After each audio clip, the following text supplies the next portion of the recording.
Good day, folks. Welcome to Andrew's Life. I hope everyone's doing great today. Well, I got a video for you guys. For those of you that are either suffering homelessness or you think you might be homeless in the near future, I'm going to play this video. And this video is the real deal. This is not no YouTuber. This is not no TikToker. This video is the real deal of someone who, at the time of the recording of the video, was homeless. Now, this video was recorded 6 years ago, but the concept is still the same today as it was then.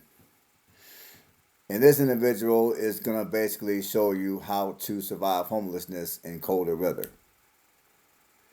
So,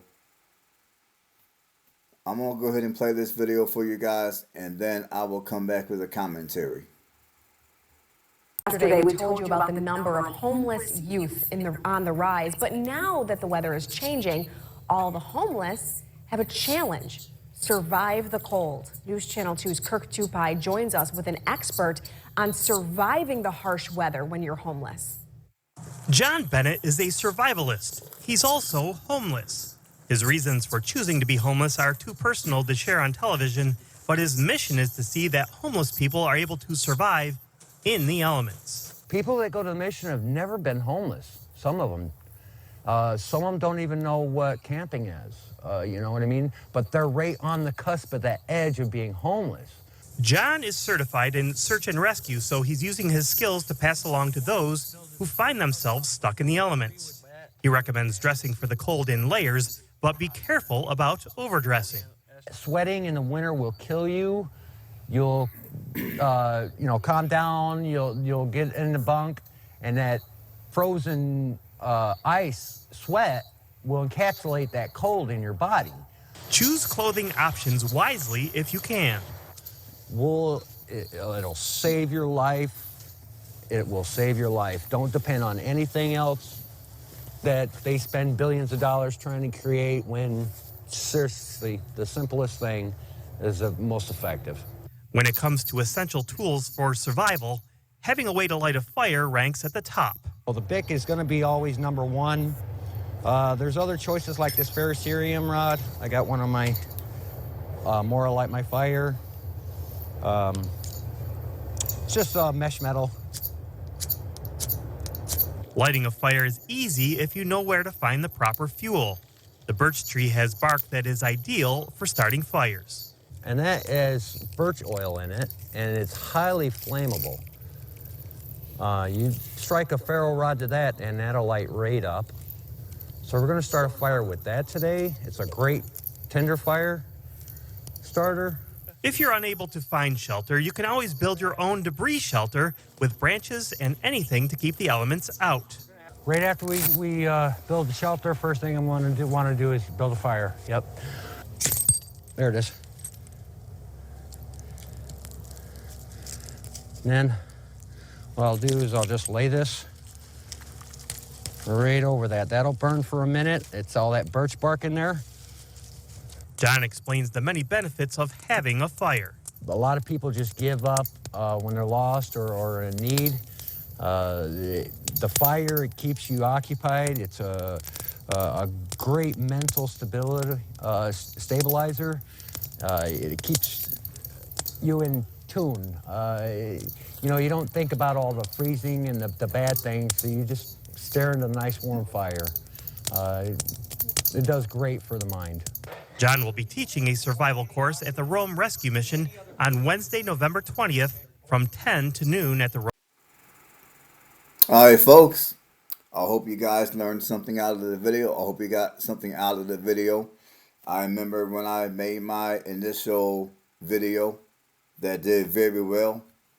I made this video back in June. Everyone should prepare for homelessness. I remember when I made that video, there were quite a few of you that were talking about, if you become homeless, have a tent and a bicycle. Don't even worry about having a vehicle. Or if you have a vehicle, rather than having a van or an SUV, you're better off with a car. Well, for those of you that still stand by that advice, or you stand by that advice, the video that I just played just showed you the reality of that kind of advice. Now, I'm assuming that that man that, in that video, he didn't really have a choice in the matter. I mean, I know a lot of you are going to jump to assumptions that he's homeless because he's on drugs or whatever the case might be. And that could be the case, but none of us knows. So, me personally, I'm not willing to pass judgment. It could be drugs, it could be something completely different, who knows. Now, I'm going to also assume that this man has probably been homeless before. He's probably been homeless for more than just one winter. I could be wrong, but I'm just going to assume that. Now, I think that video was a wonderful video because the reality of the matter is there are people out here that do end up homeless in the same manner that he's homeless. You have no vehicle. You have no money for a hotel. The friends that you thought, your friends, for whatever reason, they're not willing to take you in. Your family, for whatever reason, they're not taking you in. So you have no other choice but to, maybe you might have a little bit of money. You can go to Walmart. You can buy you a tent. You can buy you some necessities for survival and set yourself up somewhere in the sticks and hope that you don't get harassed by local law enforcement. But I thought I would play that video for you guys because I think it's a wonderful video.